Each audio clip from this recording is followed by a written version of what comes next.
So ఎప్పట్లాగే మన కలియుగ దైవం వెంకటేశ్వర స్వామి దర్శనం చేసుకొని ఆశీస్సులు తీసుకొని వెళ్తున్నాను. అండ్ ఈరోజు అందరూ కూడా రావటం మీరు అందరూ గమనిస్తున్నారు. అండ్ June 4th రిజల్ట్స్ వస్తున్నాయి కాబట్టి ప్రజలు మీడియా అంతా కూడా చాలా ఆతృతగా ఎదురు చూస్తుంది. ఎవరికి కావాల్సిన స్టోరీలు వాళ్ళు వండుతున్నారు అనేది మనం గమనిస్తూనే ఉన్నాం. నిన్ననే ఎగ్జిట్ పోల్స్ కూడా రావటం జరిగింది. ఎవరు ఏం ఎగ్జిట్ పోల్స్ ఇచ్చినా ఎక్కడ ఏం డిస్కస్ చేసినా ఫైనల్గా జరిగేది సెకండ్ టైం జగనన్న సీఎం. ఎందుకంటే ఈ రాష్ట్ర ప్రజలు సంక్షేమానికి అభివృద్ధికి పట్టం కట్టడానికి రెడీగా ఉన్నారు కాబట్టే మహిళలు ముసలి వాళ్ళు పెద్ద ఎత్తున రాత్రి 9 అయినా కూడా ఎదురు చూసి ఓటింగ్ వేసి వెళ్ళటం మనం అందరం కూడా గమనించాం. సో మనకి స్వాతంత్రం వచ్చిన తర్వాత ఇంత పెద్ద ఎత్తున సంక్షేమాన్ని అభివృద్ధిని ప్రజల కోసం అందించిన ఏకైక ముఖ్యమంత్రి జగన్మోహన్ రెడ్డి గారు. రాష్ట్రం విడిపోయి నష్టాల్లో కష్టాల్లో ఉన్నా కూడా ప్రభుత్వ బాధ్యతగా ప్రజలకి మంచి చేయాలి, రాష్ట్రాన్ని అభివృద్ధి వైపుకు నడిపించాలి అని చిత్తశుద్ధితో పారదర్శక పరిపాలన అందించారు. కాబట్టే ఈరోజు మేమంతా కూడా చాలా కాన్ఫిడెంట్గా ఉన్నామన్న విషయాన్ని మీ అందరికీ తెలియజేసుకుంటున్నాను.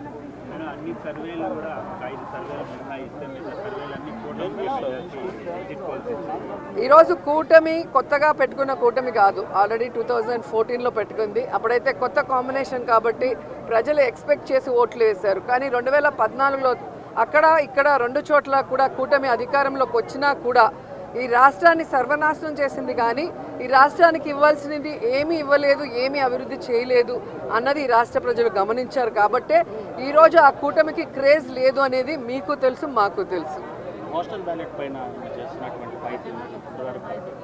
ఖచ్చితంగా ఈరోజు ప్రజలందరూ కూడా గమనించాల్సిన విషయం, వ్యవస్థలు ఏ విధంగా ఈరోజు చంద్రబాబు నాయుడు చేతిలో వాళ్ళు ఇష్టానుసారం చేస్తున్నారో మనం గమనిస్తున్నాం. ఆ విషయాల్ని ఇష్టానుసారం ఎలక్షన్స్ అప్పుడు మార్చేయటం, అలాగే కేసులు పెట్టించడం వైఎస్ఆర్సీపీ నాయకుల మీద.